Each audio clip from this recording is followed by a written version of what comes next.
उनकी शहादत हो गई और कटा हुआ सरे मुबारक जब दमिश्क लाया जा रहा था यजीद के दरबार में, एक सहाबी हैं, वो फरमाते हैं मैं मुल्क शाम में था, मुझको खबर हुई इमाम अली मकाम की शहादत हो चुकी है और उन कटा हुआ सर नेज़े पे बुलंद करके मुल्क शाम, मुल्क दमिश्क लाया जा रहा है। वो सहाबी फरमाते हैं तेज रफ्तार सवारी से मैं दमिश्क पहुंचा और मैंने पूछा ये बताओ इमाम अली मकाम का सरे मुबारक किस रास्ते से आएगा?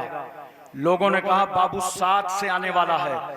वो सहाबी बाबू सात पहुंच गए। फरमाते हैं जब मैं वहां पहुंचा तो मैंने क्या देखा कि एक काफिला चला रहा है, छोटे छोटे बच्चे कैद में हैं, सैयदानियों को कैद कर रखा गया है और आगे आगे एक सर नेज़े पर बुलंद है। जब मैं और करीब आया और मेरी नजर सरे हुसैन पर पड़ी तो बेसाख्ता मेरी आंखों से आंसू बह निकले और मैं ज़ारो कतार रोने लगा। उस काफिले में एक 7 साल की बच्ची चल रही थी। उस बेटी ने पूछा बाबा जान क्या हमारी मुश्किलों पे रोना आ रहा है, हमारी मुसीबतों पे रोना आ रहा है? आप कौन हैं, आपका नाम क्या है? सहाबी फरमाते हैं मैंने अर्ज किया बेटी मैं सहाबी रसूलुल्लाह हूं। आज जिस सर को मैंने कटा हुआ देखा है कल इसी सर को माथे की नजरों से देखा था कि अल्लाह के रसूल ने बार बार चूमा था। इन यजीदियों ने हुसैन का सर नहीं काटा, बोसा गाहे रसूलुल्लाह को काटा है। बेटी तुम कौन हो, तुम्हारा नाम क्या है? 7 साल की बेटी ने कहा था बाबा जान मेरा नाम सकीना है।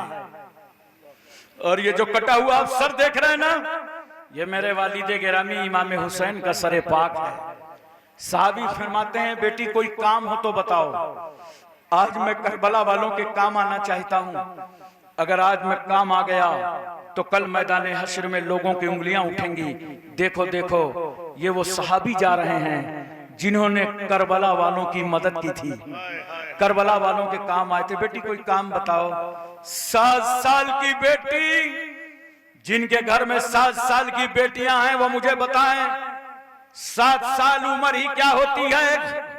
7 साल की सकीना ने कहा था बाबा जान एक काम है और वो काम यह है कि वालिदे गिरामी का सरे मुबारक जिन बस्तियों से आबादियों से गुजरता है तो लोग तमाशाई बनकर देखने के लिए आ जाते हैं और वो इतना आगे आते हैं, इतना आगे आते हैं कि उस वक्त हम सैयदानियों के पर्दे का एहतमाम नहीं हो पाता।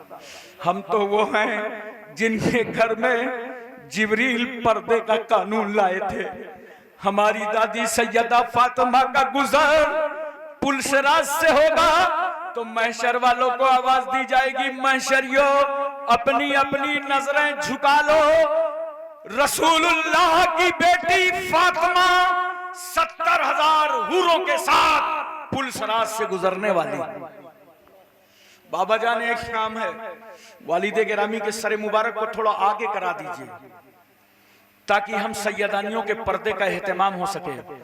वो सहाबी फरमाते हैं 400 चांदी के मिसकाल मैंने खुली को दिया था तो उसने इमाम अली मकाम का सरे मुबारक आगे किया था। इस मकाम पर सनगांव वालों मैं तुमसे पूछना चाहता हूं कि एक बेटी से बाप को कितनी मोहब्बत होती है और एक बाप को बेटी से कितना प्यार होता।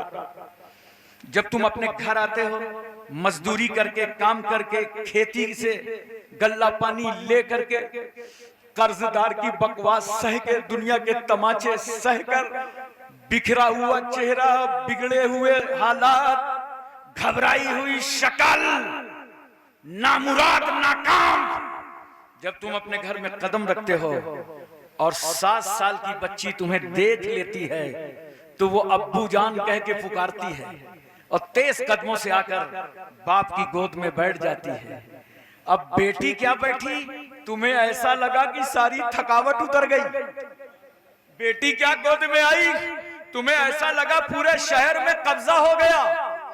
अपनी तुतली जुबान से अब्बा अब्बा करती रही, बाप से प्यार करती रही, बात करती रही। इतना प्यार एक बाप और बेटी में उम्र बढ़ती रही बेटी की, तुमने एडमिशन करा दिया, दाखिला करा दिया, 18 साल की हुई, 20 साल की हुई, नाजो नखरे से बेटी को परवरिश किया। जैसे ही 20 साल की हुई, फिक्र दामनगीर हो गई कि शादी करो, निकाह करो, दौड़ लगाने लगे, इधर उधर राब्ते पैदा करने लगे, दुआएं करवाने लगे, या अल्लाह बेटी का रिश्ता चाहिए। अब अगर रिश्ता तय हो गया, तुम्हारे दरवाजे बारात आने वाली है। बारात जाने वालों में तुमसे पूछता हूं, एक बारात में कितने लोग जाते हैं? अरे बोलो जरा से। 250 300 जाते हो ना। आज हजरत इसहाक बाबा से अगर तुमको मोहब्बत है, अपने पीरो मुर्शिद से मोहब्बत है, तो आज तय करके जाओ, बारातियों की तादाद घटा दो। 50-60 लेके चले जाया करो। और शादियां रात में मत करो, खर्च ज्यादा होता है। शादियां दिन में करो तो खर्च कम होता है। शादियों का बोझ हल्का करो। तो उनमें नहीं मालूम कि जहेज की वजह से कितनी बेटियां घरों में बैठी हैं, जिनके निकाह नहीं हो सके, जिनकी शादियां नहीं हो सकी। अरे उन बच्चों की, बेटियों के भी हाथों में मेहंदी लगना चाहिए, उनके हाथ पीले होना चाहिए। समाज के अंदर इस बोझ को हल्का कर दो, कम खर्च में शादियां करो। किसी बेटी के दरवाजे जाया करो ना, तो सिर्फ खाने के चक्कर में ना जाया करो, शरीक हो, बारात का इस्तकबाल करो। जो तुमसे हो सके वो व्यवहार की सूरत में बूढ़े बाप के हाथ में रख दो, कुल्लो इसे इस खर्च में शामिल कर ले। ये ना करके तुम जाते हो, धांस के खाना खाते हो और खिलाल दांत में डाल के 4 हाथ में रख दो, कुल्लो इसे इस खर्च में शामिल कर ले। ये ना करके तुम जाते हो, धांस के खाना खाते हो और खिलाल दांत में डाल के 4 इधर 14 उधर, कोई कह रहा सालन ठंडे हाथ में रख दो।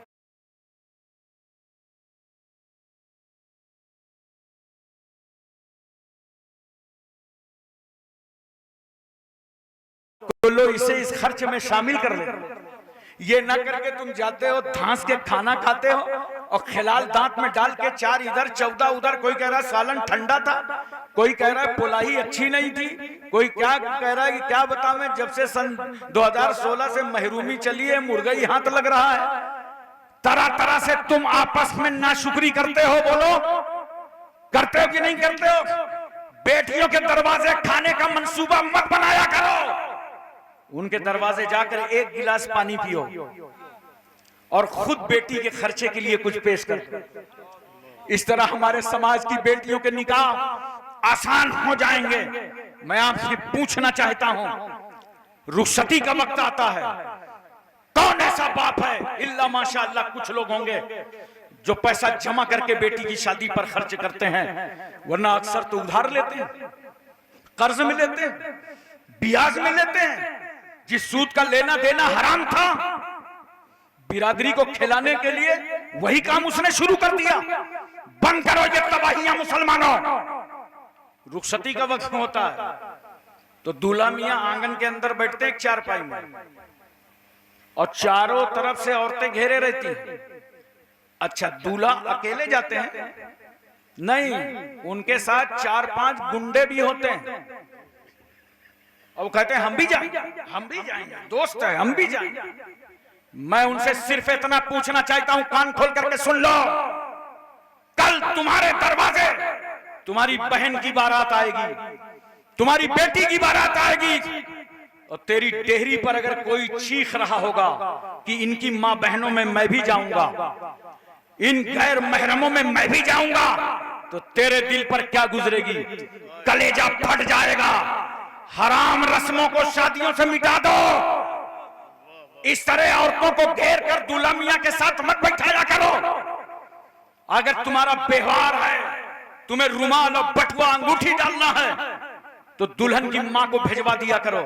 ये जो जाकर के हाथ पकड़ पकड़ के अंगूठी पहनाई जाती है ना, सुन लो, जो और भी गैर महरम है, अगर दूल्हे का वो हाथ पकड़ती है तो इतना हाथ पकड़ के अंगूठी पहनाना हराम है, हराम है, हराम। इसके जिम्मेदार मर्द भी हैं। अगर वो मर्द, इसलिए मैं अर्ज कर रहा हूं और आपको बता रहा हूं, एक बाप पर क्या गुजरती है जब बेटी को रुखसत करता है।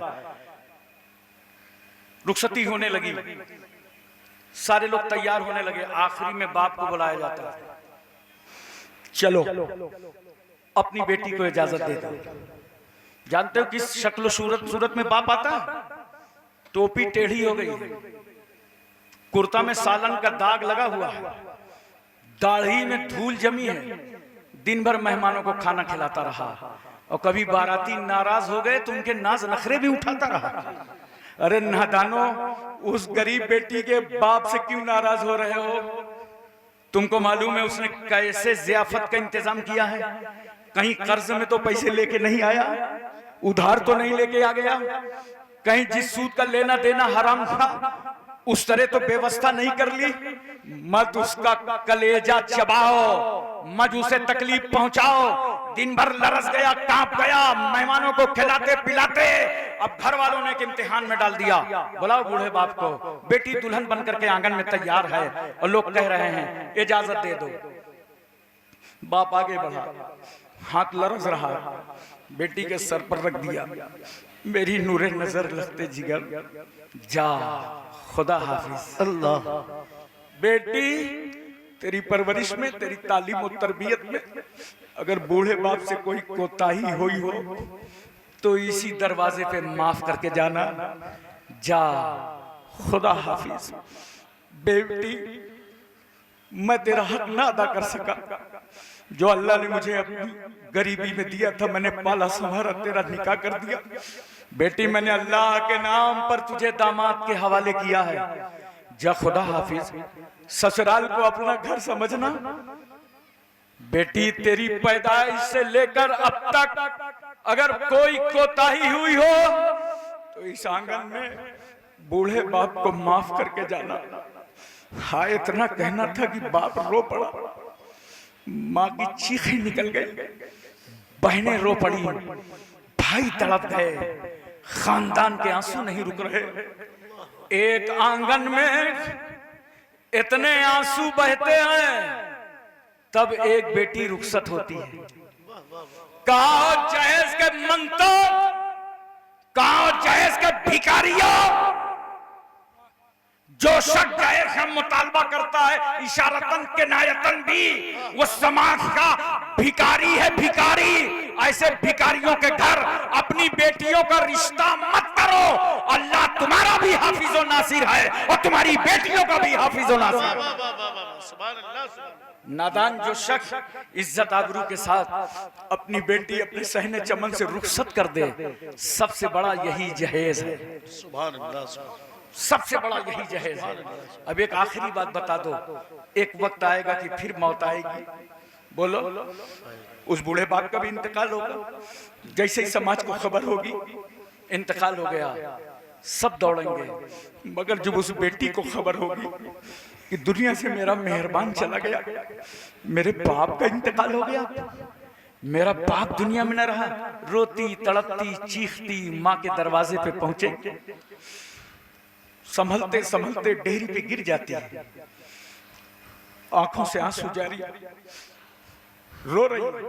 महल्ले की औरतों ने देखा, कहा बेटी आ गई, बाप का गम बर्दाश्त नहीं कर पाई, देखो इसकी आंखों के आंसू, इसकी तड़प देखो, इसकी चीख देखो, इसका रोना देखो, बेहोश हो गई। औरतों ने पानी लेके आंख में डाला, आंख खोला तो कहती है महल्ले वालों, तुम्हारे कांधों पर सिर्फ मेरे बाप का जनाजा नहीं जाएगा, मेरे हुकूक का जनाजा जाएगा। मुझे बेटी कह के कौन पुकारेगा, मेरी परेशानियों में कौन काम आएगा, मेरे त्योहारों में कौन नजर आएगा। रोती है, चीखती है, इतना रोती है, इतना चीखती है कि उस बेटी को ये पता नहीं रहता उसका आंचल कहाँ है, उसका दुपट्टा कहाँ है, बाल किधर बिखर गए। बाप की मौत पर इतना रो रही है कि अपने बाल ना संभाल सके, अपना लिबास ना संभाल सके। ये हमारे तुम्हारे समाज की बेटियां हैं जो एक बाप की मौत पर अपने आप को नहीं संभाल पाती, मगर कुर्बान जाओ, अल्लाह ने कौन सा कलेजा दिया था हजरत सकीना को, अल्लाह ने कौन सा दिल दिया था जनाबे सकीना को कि बाप का कटा सर सामने चल रहा था और हजरत सकीना का पर्दे पे अमल हो रहा था, शरीयत पर अमल हो रहा था, कुरान पर अमल हो रहा था, हदीस पर अमल हो रहा था, हुक्म मुस्तफा पर अमल हो रहा था। इसलिए बेटियों, बहनों, मैं तुमसे सिर्फ इतना कहना चाहता हूं कि पर्दा करो, हिजाब में रहो, तहजीब में रहो। और जो बेटी जितना ज्यादा पर्दे में रहना जानती है, याद रखना उतनी ही उसकी अजमतें बढ़ जाती हैं। आज लोग कहते हैं अल्लाह वाला कोई नजर नहीं आता, ढूंढते रहते ना।